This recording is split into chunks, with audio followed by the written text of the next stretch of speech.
This is Understanding Today's Narcissist. Brought to you in part by PsychCentral.com.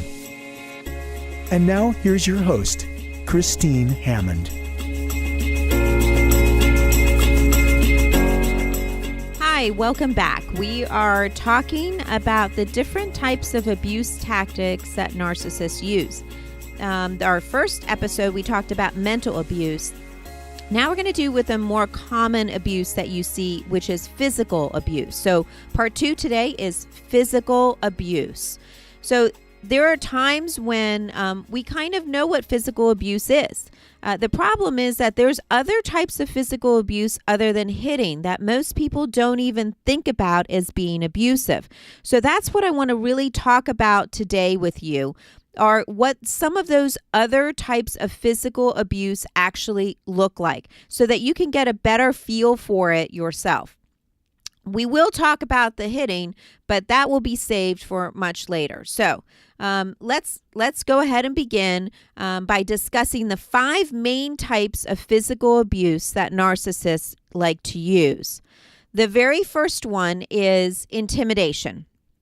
So while intimidation might not seem, by the word itself, a physical abuse tactic, let me explain for a second why I put it in that category. So let's take, for instance, a narcissist who's very bully-like and is standing over a person, like literally stands up. I had this happen to me in session. I know it sounds crazy, but I had a narcissistic client who got upset by something I said, shocker, and they stood up from their seat and they walked over to where I was and literally looked down on me as if they were superior to me and I was this inferior person. So it even happens to me where they try to do that kind of physical abuse where they're looking down on you like that. They might even get in your face and get really close, physically close to your face, to the point that you don't have that normal customary 3 feet of space that we like from somebody else. They'll get way closer to you. And then they refuse to back off. They come in close physically and then not backing away from that scenario. They might throw things. They can punch things, hit walls, break things, slam doors to the point that they almost break. That might be close by. And this is a scare tactic that's designed to frighten somebody into submission. Because if they're willing to do this to an object, to a door, to a wall, then, oh my gosh, what are they going to do to me? And so that the intimidation is the beginning stage. It's the first step that they do on their way to the more serious physical abuse that usually happens later. So there's actually no physical contact during intimidation, but it is a precursor to what could happen later.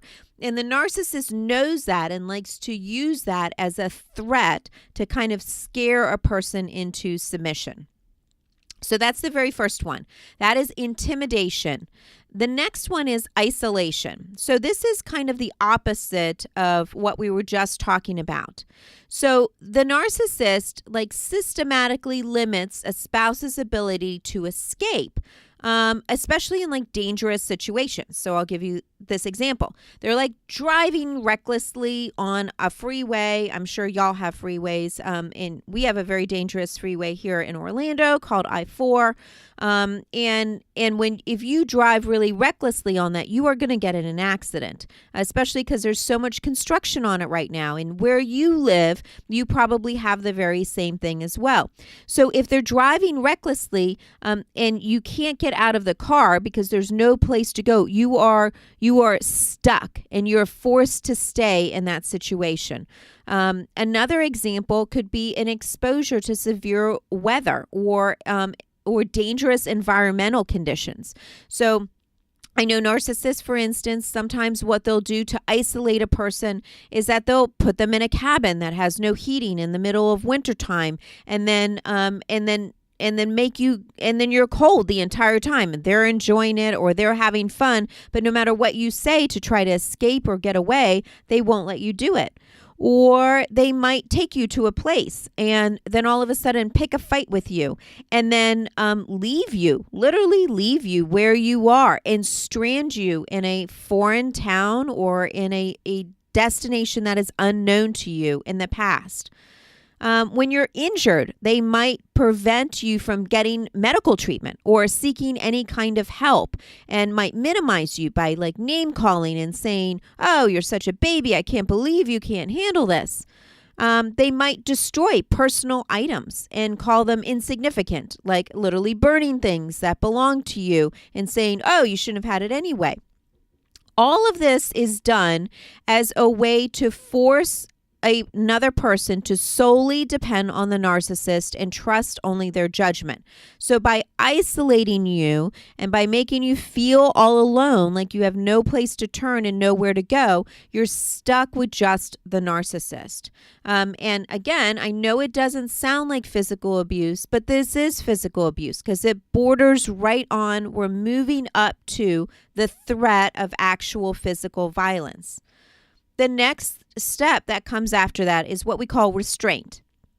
So restraint is where the personal contact begins by holding a person back, like physically grabbing them around the arms, holding them back, blocking a doorway, confining them so they can't leave, throwing the keys away so that a person can't get to their keys, grabbing when trying to leave, locking doors, locking a person in and not giving them a way to escape up, or even tying a person up.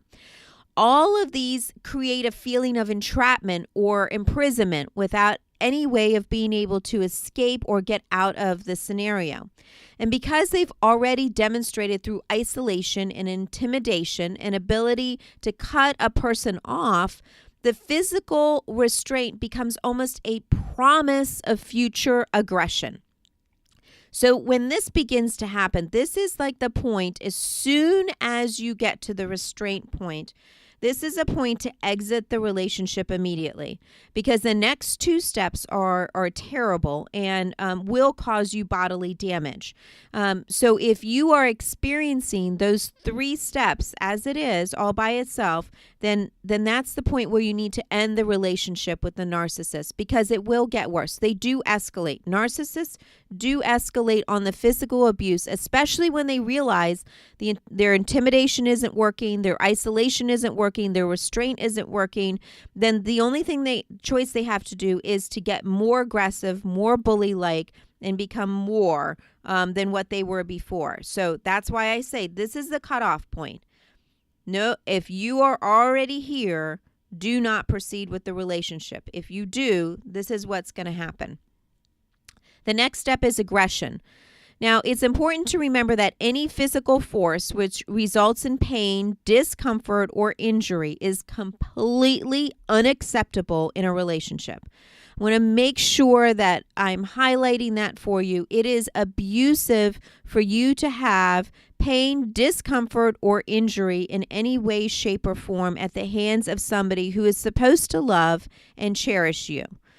There are many types of this kind of aggression, such as hitting, kicking, punching, arm twisting, pushing, beating, shoving, biting, slapping, striking with an object, shaking, pinching, choking, hair pulling, dragging, burning, cutting, stabbing, strangling, and force feeding, which could include giving people drugs without their permission. Because the narcissist will blame the other person for their violent behavior, they will not stop using this force once it's started. They will not stop using this force once it has started. I want to make sure you hear that, because if you're in a relationship where any of those things have already started, it's not going to stop. They will not stop it until they get some help and they recognize and acknowledge that this is not acceptable and they want to get better, which is very hard for a narcissist to admit to. They can do it, but they really have to get there. And admitting it to you is not enough. They have to admit it to somebody else and actually seek professional help for this. This is not something that can be solved outside of professional counseling, because we have to get to the issues as to why they feel like this is acceptable behavior. The very next one is even the worst. And this is the most dangerous stage, because usually a person's life is in jeopardy. And we call this endangerment. So the intimidation and isolation becomes so ordinary that a person becomes numb to the effect. And restraint becomes a waiting game. Usually that has already been mastered. Aggression is expected and no longer shocks the person. So then the narcissist realizes that they're no longer commanding the same level of fear, so they escalate the attacks. Verbal threats of killing their spouse, the person that they are abusing, any family members, or themselves are usually mixed with physical violence and the use of weapons. So this is when the endangerment hits and somebody's life is definitely in jeopardy. When a narcissist says that they are going to kill somebody, or they are going to kill themselves, or they are going to kill you, that is something to take seriously. It is not something to ignore or pretend like it didn't happen or just excuse it away because they were upset in that moment. Words have meaning, and those words in particular, those threats of violence and those threats of harm and those threats of death are very significant. There are narcissists who do carry out these acts. That's why we have, unfortunately, familicide. That's why we have homicide. We have suicide, because narcissists have been known to kill themselves when they get very depressed or get very upset, or harm other family members as well. Prisons are littered with narcissists who have taken things too far, but it all started with a threat. It all started with some kind of assault. It all started with aggression, with restraint, isolation, and intimidation. So when you see these things at the very beginning, this is not something to just ignore or play with or say, oh, they'll get better if I just give them time. If they give them more attention, which is what they say, then they won't act this way. That is not a true statement, because attention is never enough for a narcissist. They can never, ever feel like they have enough in order to stop this train from happening. They need professional help in order to get there, in order to stop from escalating to much more severe levels. So please, if you are in the middle of a relationship with a narcissist and they have demonstrated these signs of physical abuse, please be very, very careful and get out of the relationship as soon as you can, because it might be your life that's in jeopardy or somebody else that you love. Stay tuned for some more abuse tactics that we'll talk about, so that you can have an understanding of just what it means to be abused by a narcissist. I want to make sure you have all the different ways. Physical is just one of the many ways. There's 7 others. Thanks for listening to Understanding Today's Narcissist with Christine Hammond. Brought to you in part by PsychCentral.com. For more information, visit growwithchristine.com.